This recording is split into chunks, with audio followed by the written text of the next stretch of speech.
Respected teachers, welcome জানাচ্ছি আরও একটি ভিডিও নিয়ে আমার চ্যানেল এফি পড়বিয়াতে আপনাদের সবাইকে। তো আপনারা তো দেখতেই পাচ্ছেন একটি নোটিফিকেশন, যেখানে government of Assam department of school education Dispur Guwahati থেকে এসেছে।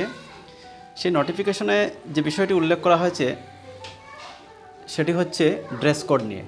শিক্ষা প্রতিষ্ঠানগুলিতে যে নিম্ন স্বাক্ষরকারী রয়েছেন ইনি দেখতে পাচ্ছেন, বা ওনার বাসায় যেটি বলছেন উনি, শিক্ষা প্রতিষ্ঠানগুলিতে শিক্ষকরা কী করেন, তাদের নিজেদের পছন্দ অনুযায়ী পোশাক পরিধান করে থাকেন। কখনো কখনো কী হয়, ব্যাপকভাবে জনসাধারণের দ্বারা কিন্তু সেটি গ্রহণযোগ্য বলে মনে হয় না।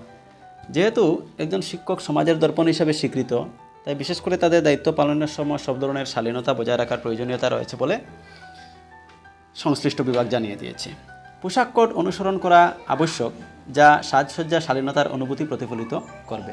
তো শিক্ষক যেহেতু সমাজের দর্পণ এবং সমাজ গড়ার কারিগর, শিক্ষকদের পোশাক পরিচ্ছদ ঠিক সেভাবে হওয়া উচিত যা দেখে মানুষ সেটা থেকে শিখবে।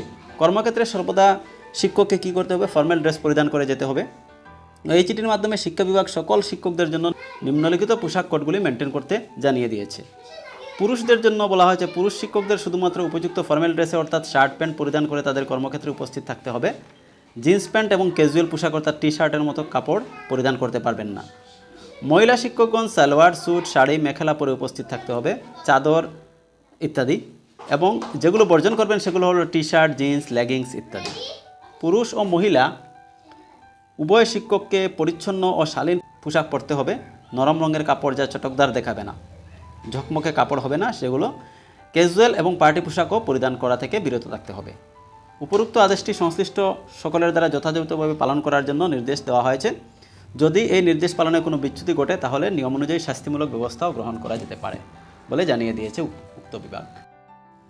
ভিডিওটি শেষে আপনাদের জন্য একটি রিকোয়েস্ট, আপনারা কিন্তু নিয়মিত আমার ভিডিওগুলো দেখছেন কিন্তু সাবস্ক্রাইব না করে শুধু এড়িয়ে যাচ্ছেন। তো রিকোয়েস্ট করব, প্লিজ সাবস্ক্রাইব করুন। পরবর্তীতে যে ভিডিওগুলো আমি পোস্ট করব সেই ভিডিওগুলো আপনারা কিন্তু প্রথমে পেয়ে যেতে পারেন।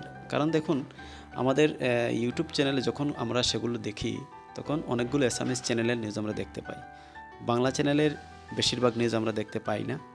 তো যদি আমার এই বাংলা চ্যানেলের মাধ্যমে আপনাদেরকে জানিয়ে দেওয়ার সুযোগ করে দিতে পারি, সেজন্য আপনাদের সহযোগিতা একমাত্র সেটি হচ্ছে আপনারা সাবস্ক্রাইব করে আমার সাথে থাকুন এবং ভিডিও দেখতে থাকুন। ধন্যবাদ।